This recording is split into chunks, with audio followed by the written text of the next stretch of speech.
నువ్వు ఆర్గనైజ్డ్ గా నువ్వు క్రైమ్ చేసేందుకే నువ్వు తీసుకొచ్చి పెట్టి మళ్ళా ఏదో జరిగిపోయింది అనేది కూడా కాకుండా మళ్ళా చేస్తాం ముచ్చటే లేదు ఇట్లా ఇదెక్కడ కథ నాకు ఇదేం అర్థమైతే లేదు మళ్ళీ ప్రజాస్వామ్యం చెప్పుకుంటా ఇది ఎక్కడ ప్రజాస్వామ్యం ఈ నిర్వచనం ఎక్కడ నిర్వచనం ఏం చదువులేదు మీరు అసలు నువ్వు ఇక్కడికి వచ్చి ఎంతో మంది హక్కులను కాల రాసుకుంటా ఒక గుండాల లెక్క నిజంగా కూడా ఒక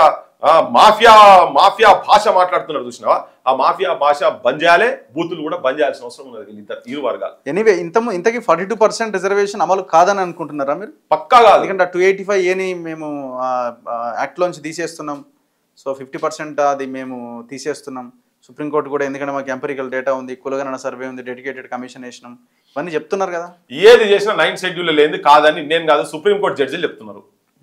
ఓకే వాళ్ళు అన్ని అనాలిసిస్ చేసే చెప్తున్నారు నేను కూడా చూసిన ఈవెన్ ఈశ్వరయ్య సార్ లాంటి వాళ్ళు కూడా చెప్తున్నారు ఇది నిలిచేది కాదు ఇది ఉండేది కాదు అని అందుకే కదా అప్పుడు ఈమె పోయి దాదాపు నేను అనుకుంటా 1.5 months పోయి కూర్చొని జైలలిత పోయి అక్కడ కూర్చొని చేసి అది అయ్యేదాకా ఇడికి రాలే ఆ టైంలో ఇప్పుడు ఈయన కూడా ఇప్పుడు ఈ నెల తర్వాత ఇప్పటికి లాస్ట్ మినిట్ లో ఆర్డినెన్స్ తీసుకొచ్చి పెట్టి